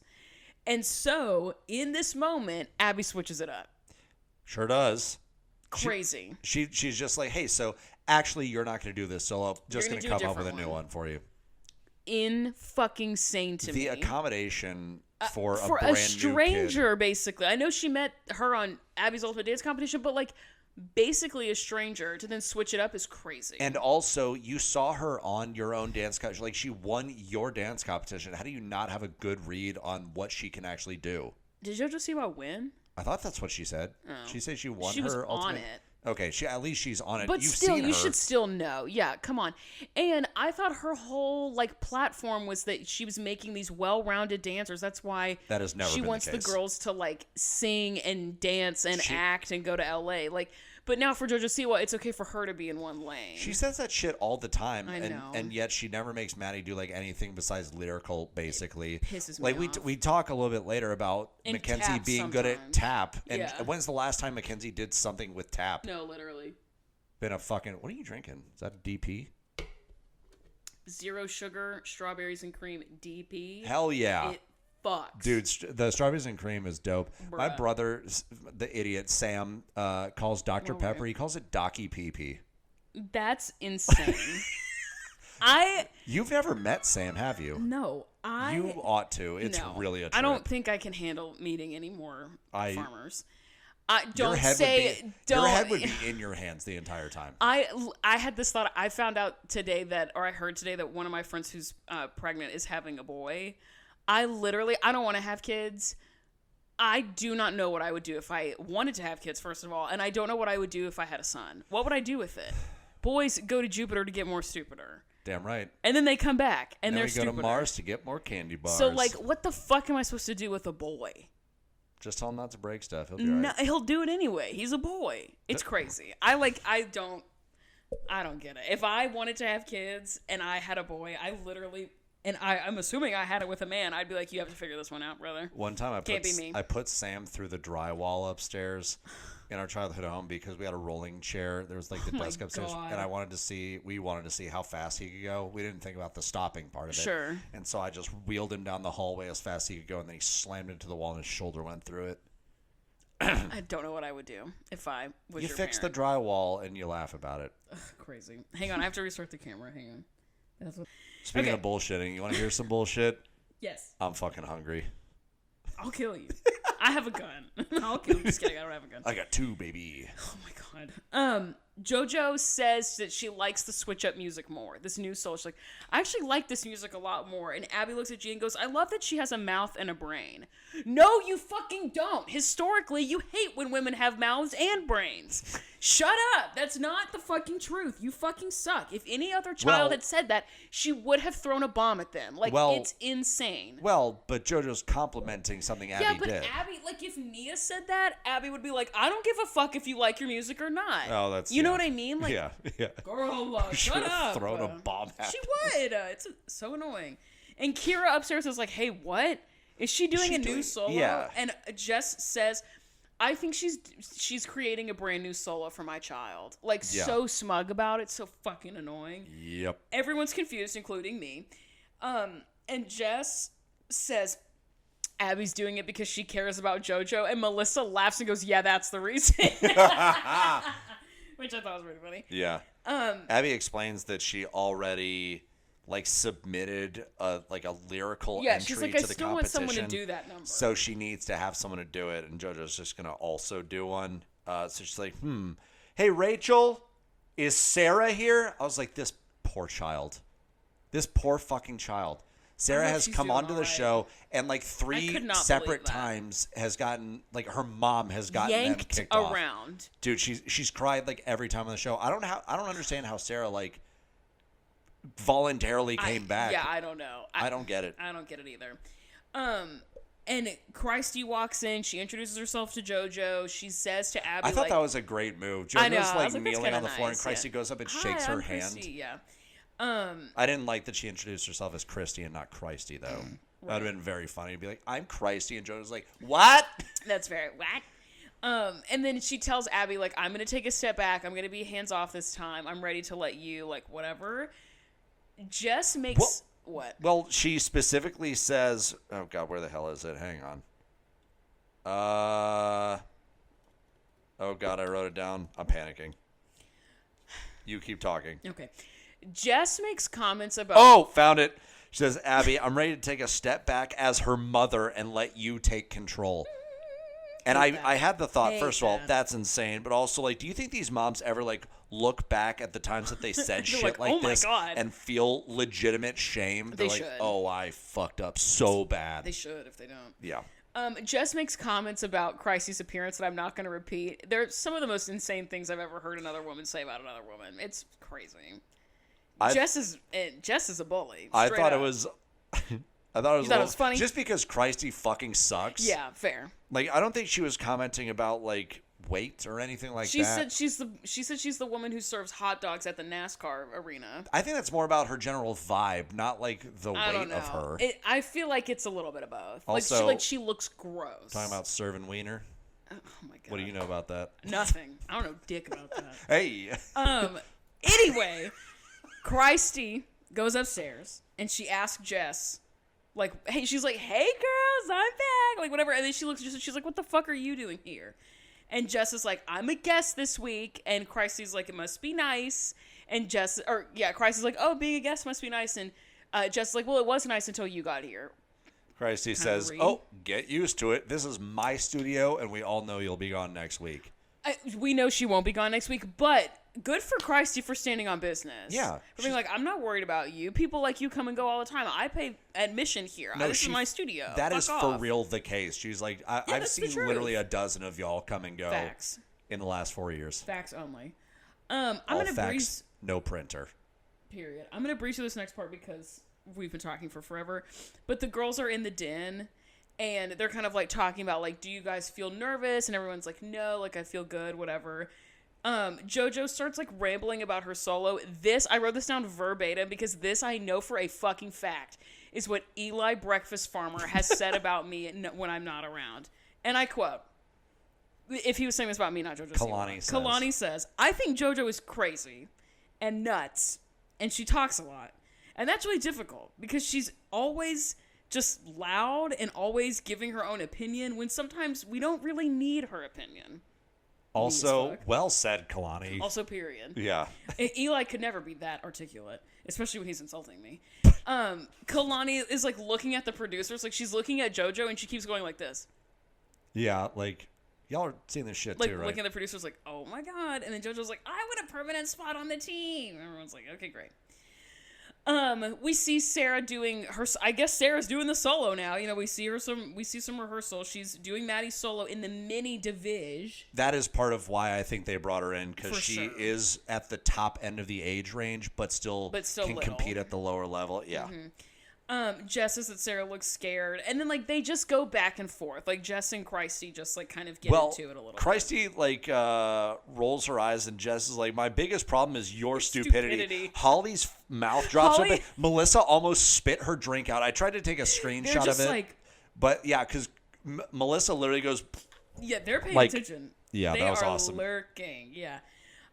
Christy says that Abby's going to have the last laugh, and Jill, in her talking, it's like, I couldn't even hear myself think because of all the bullshit that she says the bitching that they do back and forth. Yeah. Couldn't even hear myself think. It was crazy. Fair. We see group rehearsal footage. Melissa says, I love these types of numbers.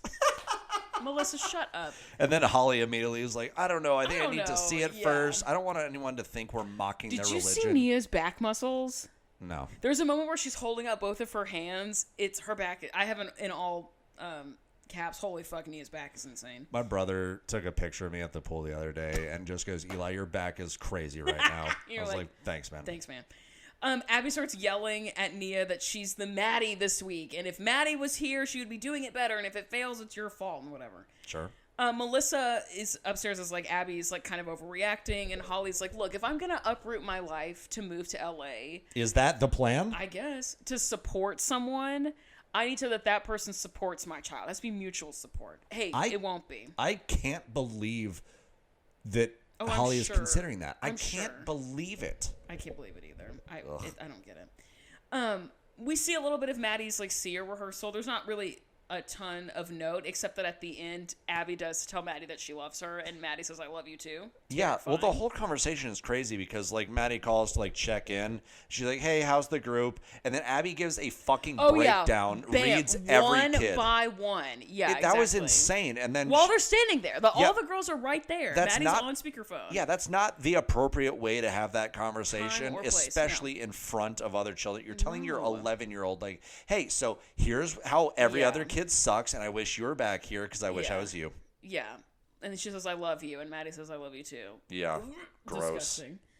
The group rehearsal, like, continues. Kira is upstairs, and she's like, this looks like shit. And the kids are set up to fail. Like, this looks terrible. And Jill's like, you know what would really help is if our teacher would get the fuck off of her fucking phone. 100%. But she won't. And Abby, in her talking it, is like, I'm on my phone because I'm making money moves, bitch. I'm plotting and scheming and planning trips to LA, and you bitches are mad. I'm going to be on my phone a little bit. She's so unapologetically who she is. Who she is a goddamn nightmare. Yeah. But she is that. She is, I don't have to wonder anything about her. I know exactly who that hoe is. We cut to a commercial. And we come back, and we're at the competition. We got the fans outside doing their thing. Holly and her talking head is talking about all the reasons why this week's a big week. We got Nia doing things. Sarah's here. Jojo's here. Blah, blah, blah. When they said that Sarah was scared, I wanted to call her Scara. Yeah. Holly tells Melissa that even though her child is on, like, all the way across the country, she makes a really good dig. She's like, oh, you know what's really interesting, Melissa? Even though your child is all the way across the country popping her shit, you're here on time. Where the fuck is Abby? Because Abby is where? You guessed it, not here. She's just, like, dicking around somewhere. And Gia comes in and she's like, look, I know it's weird that Abby's not here in the green room with us right now, but you need to warm up. You need to get it together. It's, we can't let Abby not being here stop us from getting ready. And Melissa starts, like, showing pictures of, like, Maddie, like, doing her thing. And Holly's like, to be fair, Maddie is doing the thing we all wish our kids to do. Like, we all want this for our kids, and, like, I'm happy for Melissa. She's getting the thing for her kid that all of us want for our kids. Yep. Jess, like, pulls Jojo aside, and she's like, get out there and kill it. And Jojo goes, duh. I thought that was kind of cute. Well, also, I hated the way that Jess, like, whispered it to her. It sounded so nefarious. Go out there and kill it. Go out there and kill it. Duh. Through clenched teeth. Yeah. And then Melissa half-asses a pep talk to Mackenzie. Dude, she's so bad at being a parent. She's so bad at it. It's so insane. She's like, Mackenzie, this dance is totally Mackenzie. And I know Maddie isn't here to help you, but you are part of this team. Yeah, like, she doesn't even say, I believe in you, you can do it. She just lays out some facts. She did say, I believe in you, but then This is your number. She's like, you are a part of this team. And Mackenzie's like, when was that ever in question? Like, fucking duh. What do you mean? And that's how she ends it. Yeah. And then Gia corrals the girls and she says, dance for Abby, dance for yourself, and stare at the judges. Interesting that they're dancing for Abby before they're dancing for themselves. Even subconsciously. Yeah. We get to the performance time. Sarah goes first, and right before she goes out on stage, we can see her go, I can do this. Yeah. So Let's sweet. Fucking go, Sarah. Let's fucking get it. Christy makes a comment about how she doesn't know if Abby's going to be in the audience to watch her, and she's like, I want her to see that she can do what Jojo couldn't do. And they can't see her. Like, Abby's just fully, like, not there. Sarah goes, it's very sweet. She, like, does really well. Jess in her talking it says that she doesn't think that Sarah is strong enough to dance at the YMCA, much less on the ALDC team. Hey, that's so fucking mean. I also want you to hold on to that energy for the awards, Jess. Right. Jojo goes next, and we also see that she can tell herself to do it. Seems a little bit forced, but whatever. Jojo in her talking head is like, this is my chance to show Abby I'm the best or whatever. No, she says, show Abby that I can beat Mackenzie. It's not show my talent, show her I've got what it takes. No. I'm better than I'm going to put this other child down. Yeah. She performs, she does well, and then after Jojo is done, Abby walks in. Yep. So that she misses Sarah and she misses Jojo, but she's in time to see Mackenzie. I'll also say because I actually watched, this is the first time I've seen Jojo dance. It is just so... I mean, I was laughing through whatever that music video was. Right. You can see, like, the beginning of that here. It's very, like, it's almost like violent. Yeah. Thrashing. Yeah, it's like Asia. It's the way that Asia was dancing. Well, no. See, so Asia, I think, did it the right way. Not that there's a right way, but, like, it in a more accessible way, whereas Jojo is almost like out of control. Oh, sure. Asia seems to me that she's like very enthusiastic and goes full out. Jojo is almost like crazy and like sporadic, uncontrolled. Yeah, that's fair. Jess calls Abby on her bullshit and is like, I wish you had been here to see your guest do her thing. And Abby's like, whatever, fuck off. Seriously. I did a little bit of side googing, a little bit of a deep dive. Abby was in the audience. They just didn't seat her at that time, but Abby saw both those dances.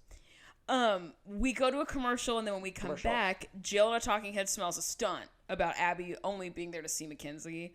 She's like, that's bullshit. Fair. Yeah. Mackenzie performs. She does really well. Jess disagrees. She says that it's all tricks and that tricks don't age well, and eventually she's going to have to learn to start dancing. I mean, it's an acro solo. It's literally, hey, Jess, can you sit there and say the bitchiest thing possible about a child? It's like, you know what I mean? Like, girl, there's no way she said all this shit organically. They're asking her to be the mean girl because Christy's not there anymore. I guess. So they need a new evil blonde woman. You know what I mean? Like, the producers need another supervillain. Right. They got one. We go back into the green room and the moms are in there, and Abby comes in and the moms are there, and she goes, hello, hello, hello. The triple hello, that is reserved for RuPaul Charles, bitch. Didn't you say that she knows RuPaul? Hello, hello, hello.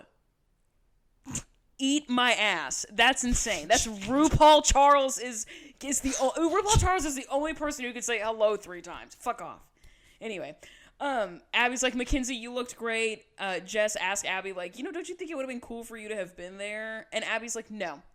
Because if I was just like, anytime anybody calls Abby out on anything, she's always gonna be like, yeah, I disagree. Literally every time. And I have a different reason that I'm pulling out of my ass right now, but I'm gonna pretend like it was my reason the whole time. The whole time. Fuck you. She's like, no, if I was there, Jojo would have been looking for me and dancing for me, and I want her to dance for the judges. Yeah, there's no accountability or consistency whatsoever. It's just whatever serves. She's a narcissist. Whatever serves her at that exact point in time. Literally. Abby says that she was in New York, and she says in a talking head, she went to New York because she had some business to attend to that has to do with her court date. Why the fuck would that have anything to do with New York? They live in Pennsylvania. I don't know. I don't know anything. What? That doesn't make any sense. Somebody who does deep dives and cares about dance moms more than I do, write in. Why the fuck would she be in New York? It's not a New York case. It's a Pennsylvania case. She then blames LA traffic, which I think is actually potentially legitimate. LA traffic in New York? No, when she got here. Oh, I thought you said she blames LA traffic. No. And I was like, what? Well, yeah, then she got here and had a driver pick her up and then blames LA traffic. A driver came to pick me up. Yeah, we get that you're super rich, Abby. We got it. All the girls come in, and Mackenzie tells Jojo that she did well. Hey, that's a lie. Actually, it's not a lie, because she was there. I found out after the fact. She was there, so she knows Jojo did well, because she did watch her. Abby tells the soloist that she doesn't want them looking for her in the crowd, and that's the reason why she wasn't there. Eliza approaches, probably off-cam, because 100% off-cam. She hates me. So sweet today. I was sitting where you are, and I was reading my book, and she cuddled up next to me. Nice. So sweet. Jojo asks Abby to her face, don't you feel a little bit bad that you missed my performance? Jaw on the floor. And Abby says no. And then she tells Jess, you're creating a monster. And boy, was she 100% right on that one. And then Holly in her talking head says the apple doesn't fall far from the tree, and Jess is a pretty big tree. Girl. Did I giggle a little bit? Yeah. Yeah. I mean, sorry. She's kind of tall, right? Yeah. Yeah, there you go.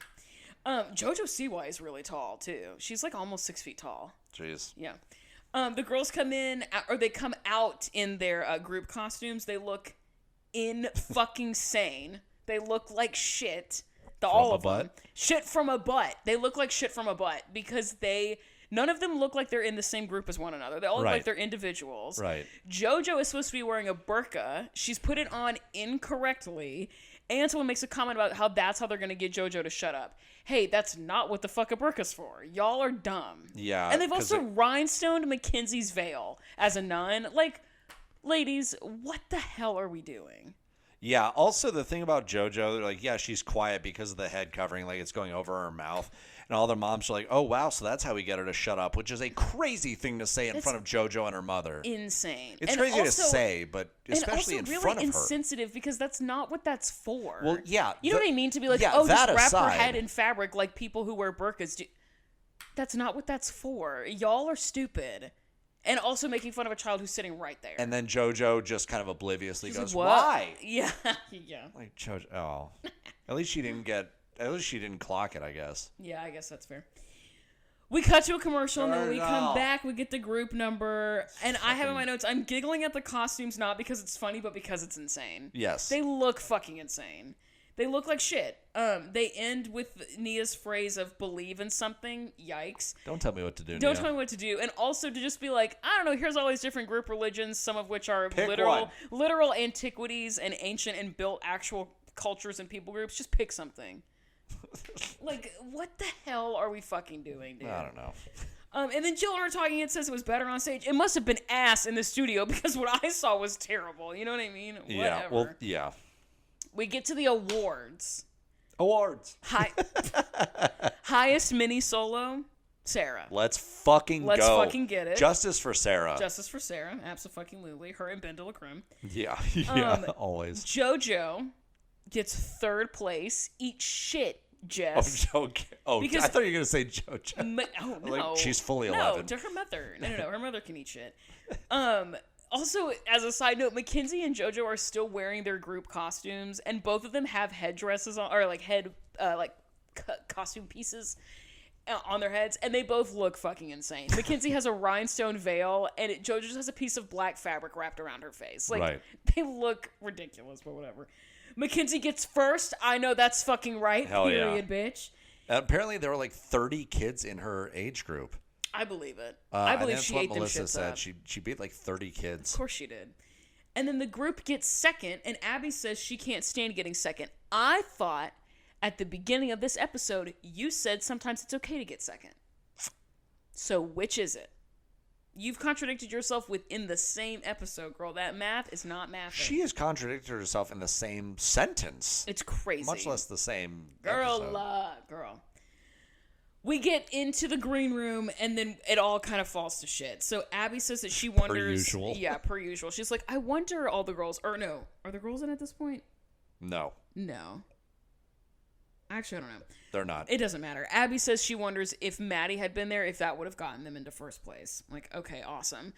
And then Jess pulls up the scores that from the solos, and she points out that JoJo had 2 more points than Sarah. Yeah, and Christy's like, yeah, she's 2 years older, too. And she's like, I don't give a fuck. But she's like, I want you to know that my daughter had more points. And Christy's like, I don't care. They're in 2 different age categories. Yeah. I don't care if your kid got more points. They couldn't have competed against each other. Fuck off. Abby then asks JoJo, how do you feel about your mom pointing that out? Oh, God. And she says, well, if it's the truth... She's like, well, if it's the truth, then I don't have a problem with her saying it. And I was God, JoJo, shut up. I guess. And Holly very quickly says, we just have kind of a code of etiquette among the team. Yeah, it's just like not cool to be whipping out your scores like that, diva. Hey, let's just not be a fucking asshole for no reason. And the moms, Abby and myself, shocked that JoJo said, well, if the shoe fits, buy a cardigan to match, bitch. Like, it's insane to me. And I do feel bad for JoJo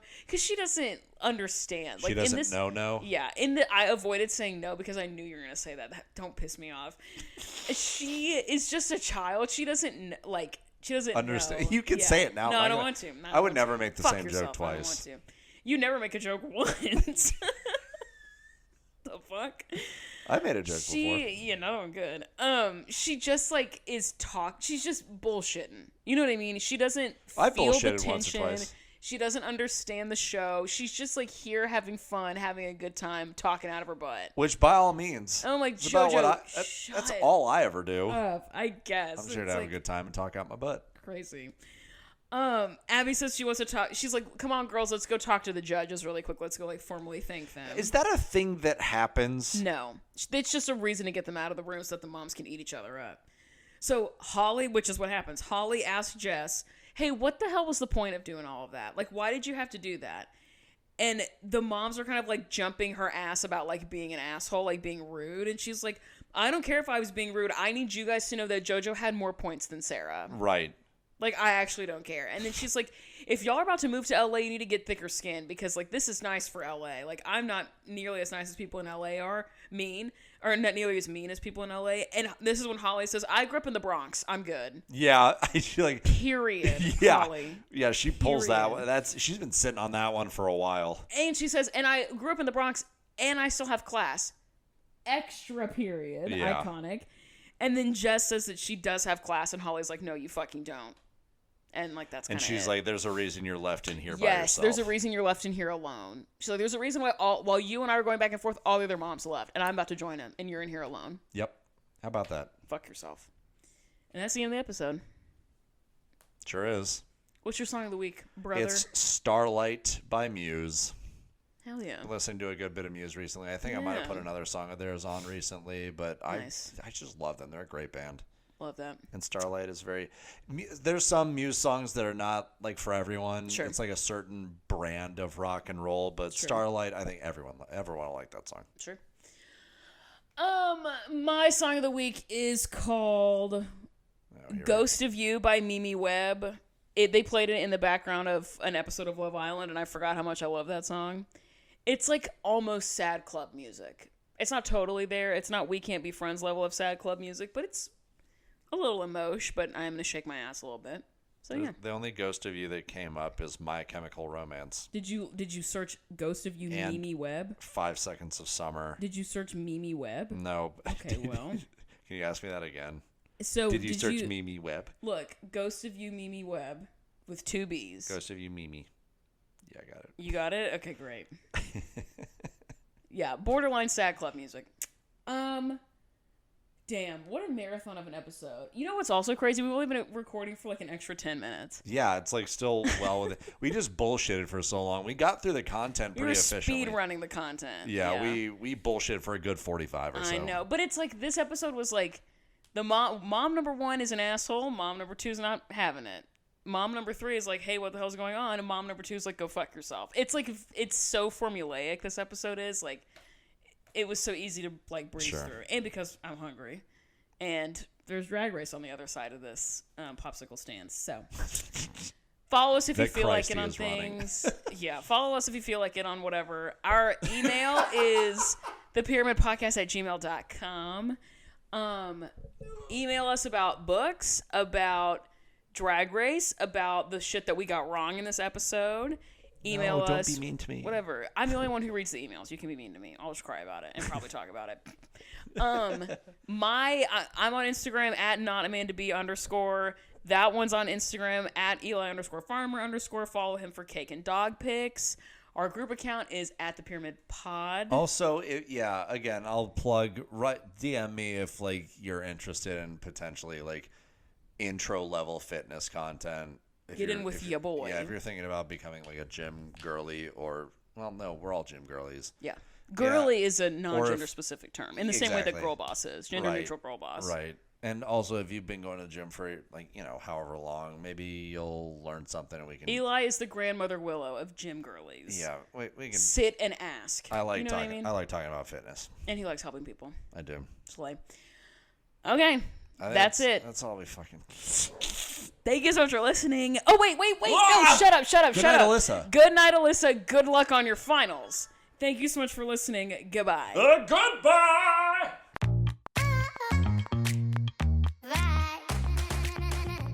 You always say stop, but then you never tell me to collaborate or listen. And I've also never said that Ice is back with a brand new edition. Well, I think something hasn't grabbed a hold of you tightly yet. I don't know what the rest of it. I know it's something daily and nightly. I think it's flow like a something daily and nightly. I feel like he says harpoon, but he doesn't. There's no way. I don't know. Flow like a something daily and nightly. Will it ever stop you? Yo. I don't know. Turn off the lights and I'll glow. Okay, we have to focus. We've been bullshitting too much.